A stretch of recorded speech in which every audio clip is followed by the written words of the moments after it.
रमाकांत अपने मोहल्ले का only and most eligible bachelor था शायद। सारे लोग उसी का जिक्र करते जब भी किसी लड़की या लड़के का विवाह होता वहाँ। कई 20 सालों से वे लोग वहाँ रह रहे थे। घर में मात्र 3 प्राणी, रमाकांत, उसके बूढ़े माँ बाप, एक बहन थी। वो कब की शादी करके अपने घर परिवार में मस्त थी। जब रमाकांत जवान था, बड़ा बांका जवान खूबसूरत था। वकालत में ऐसा नाम था उसका कि आज तक शायद ही कोई केस हारा हो। दिमाग 7वें आसमान पर था और पैर जमीन से काफी ऊपर। एक से एक सुंदर सुयोग लड़कियां देखने जाते वे लोग, लेकिन जनाब के आंख तले कोई न आती। उसकी माँ पिता थक चुके थे उसके रोज रोज लड़कियों को रिजेक्ट करते देख। बहाने ऐसे बचकाने होते कि सिर पकड़ के रोने को दिल चाहे। अभी पिछली बार एक लड़की सब तरह पसंद आ गई थी, पढ़ी लिखी, सुंदर, घरेलू काम भी जानती। उसके माँ बाप अच्छा दान दहेज देने को भी तैयार थे, परंतु आकर रमाकांत ने कहा, अम्मा, गंवार सी थी लड़की। अरे, अब क्या मक्खी छींक गई? अम्मा ने आश्चर्य से पूछा। देखा आपने, जो साड़ी पहनी थी उसमें ब्लाउज वाला अटैच्ड कपड़ा चमक रहा था पीछे। ओह, ये भी कोई रिजेक्शन का कारण हुआ? अम्मा दुखी होकर बोली, एक बार तूने इसलिए मना कर दिया था कि उस लड़की ने चम्मच से तेरे हाथ पर नमकीन रख दी थी। कितना बिगड़ा था तू उस बार। लेकिन बेटा, अगर इसी तरह मना करता रहा तो होली तेरी शादी। लगता है बिना बहू और पोते का मुंह देखे ही ऊपर चली जाऊंगी। माँ ने आखिरी पासा फेंका, लेकिन रमाकांत को न कुछ समझ आना था न आया। कहते हैं ना, समय से पहले और तकदीर से ज्यादा किसी को कभी कुछ नहीं मिला। ये बात रमाकांत के केस में सही सिद्ध हो रही थी। उसकी शादी की उम्र निकली जा रही थी, बालों में चांदी चमकने लगी थी।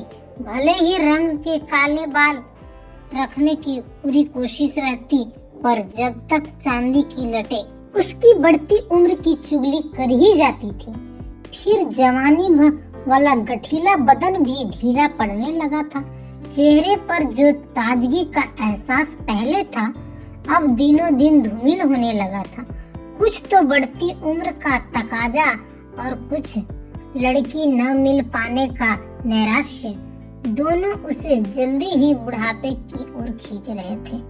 जो रमाकांत अपनी जवानी में करीब विजुअल पैरामीटर बनाए हुए था कि लड़की ऐसी हो वैसी हो, अब एक घटते घटते सिर्फ एक पैरामीटर बचा था कि बस लड़की हो। यही जरूरी था। और भाग्य के खेल देखिए, वो अकेला भी अब पूरा नहीं हो रहा था। ऐसा नहीं है कि उसके प्रयासों में कोई कमी आई थी। जिसने जहां पीर मजार पर भेजा, वो मन्नत के धागे बांध आया था। सब दान पुण्य भी किए, शिव जी की नियमित पूजा करता, हवन अनुष्ठान भी कराता, पर वक्त को उस पर दया न आई। शहर के हर मैरिज ब्यूरो में उसने अपना प्रोफाइल भेज रखा था, लेकिन अब लड़कियां उसे उतनी ही बेदर्दी से रिजेक्ट करती जैसे कभी वो किया करता था। बेचारे की स्थिति इतनी पतली थी कि लड़की देखते ही मन में शहनाई की गूंज बजने लगती। बाद में पता चलता कि वो तो शादीशुदा है या इंगेज्ड तो है ही। कितनी बार दिल टूटा था बेचारे का, पर प्रयास लगातार जारी थे। उस दिन उसकी खुशी का पारावार न रहा जब मेरे हमसफर.com से फोन पर सूचना मिली कि किसी पलक नाम की लड़की का उसके लिए इंटरेस्ट आया है। उन्होंने अगले संडे को उनकी मीटिंग फिक्स कर दी थी। रमाकांत उन दिनों पूरे 26-27 वर्ष के नौजवान की तरह चुस्त दुरुस्त रहता और बना संवरा घूमता। एक एक दिन युगों सा भारी लग रहा था। पहले पहल तो माँ बाप ने मना कर दिया था, जाने को संग में, लेकिन फिर बहुत चिरौरी सी उसने तो तैयार हुए। सोचा कहीं इसी बात से बनती बात न बिगड़ जाए कि लड़के के माँ बाप नहीं आए। लड़की बहुत सुंदर शर्मीली थी। रमाकांत तो देखते ही उसके आशिक बन गए। खुशी की वजह से मुंह से एक बोल भी नहीं फूट रहा था, बस टकटकी लगाए उसे निहारे जा रहे थे। संग आई उसकी भाभी ने चुहल की पलके झपक ले, जनाब कुछ समय में ही आपकी ही होने वाली है। माँ ने कोहनी मारी तो हकीकत से रूबरू हुए। बड़े झेपे, लेकिन दिल था कि उछल उछल के आंखों के रास्ते सारे राज खोल देने पर उतारू था। उसकी माँ को शक था कि दोनों की उम्र में इतना फर्क है। क्या मजबूरी है जो इतनी प्यारी लड़की अपने से दुगनी आयु वाले लड़के से विवाह को राजी है। बहुत समझाया रमाकांत को उन्होंने, पर उसकी आंखों के रास्ते वो हसीन कमसीन लड़की उसके दिल को पूरी तरह कब्जा कर चुकी थी। अब कोई भी दलील बेमानी थी। इश्क और मुश्क कहाँ किसके रोके रुके हैं। आखिर इंतजार के पल खत्म हुए और रमाकांत को अपनी गुड़िया सी प्यारी दुल्हन सुहाग सेज पर इंतजार करती मिल ही गई। वो मदहोश से हुए उसकी तरफ बढ़े ही थे।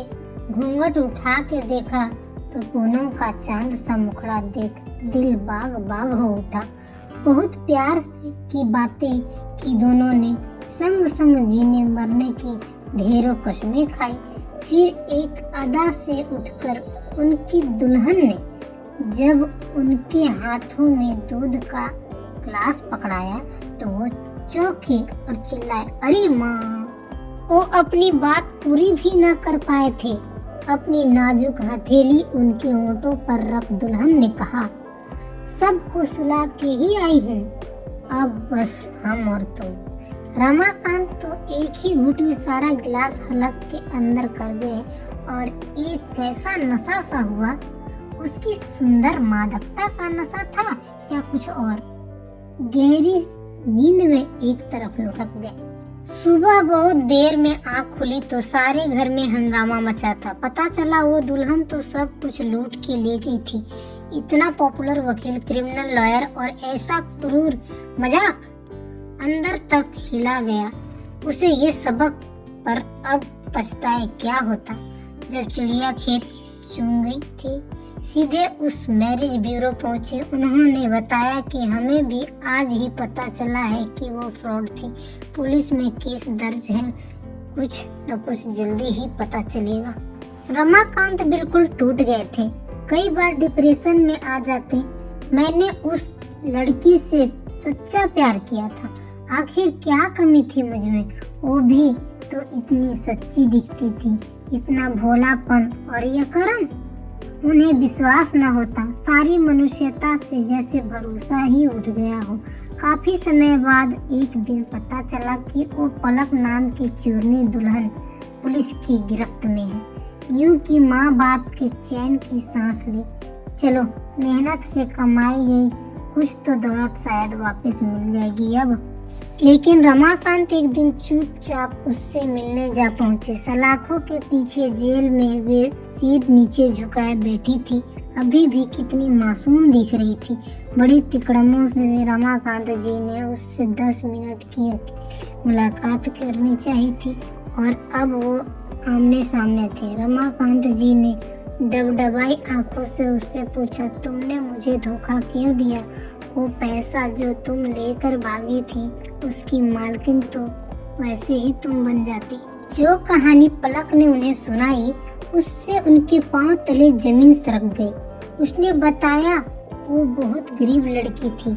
उसके माँ बाप मर गए तो उसके रिश्तेदार चाचा ने उसकी शादी कर दी उस आदमी से जो जुआरी था, शराबी था। वो रोज उसे पीटता, दुर्व्यवहार करता। एक दिन हद हो गई जब उसके पति ने उसे किसी को बेच दिया। फिर उसी आदमी ने उसे मजबूर किया कि वो उसके साथ ये धंधा करे। वो बहुत मजबूर थी, उसकी कोई स्वतंत्र इच्छा नहीं है, उसके हाथ बंधे हुए थे। रमाकांत ने उससे वादा किया, अगर तुम सच कह रही हो तो मैं सारे प्रमाण इकट्ठे करूंगा, तुम्हारा केस लड़ूंगा और जीतूंगा भी। बेशक तुम पर बहुत केस लगे हुए हैं, पर मैं एक दिन तुम्हें यहाँ से बाइज्जत बरी कराकर ही ले जाऊंगा। तुम उस दिन का इंतजार करना। पलक की आंखों में खुशी के आंसू तैर गए और वो तेज कदमों से जाते रमाकांत को देखती रही।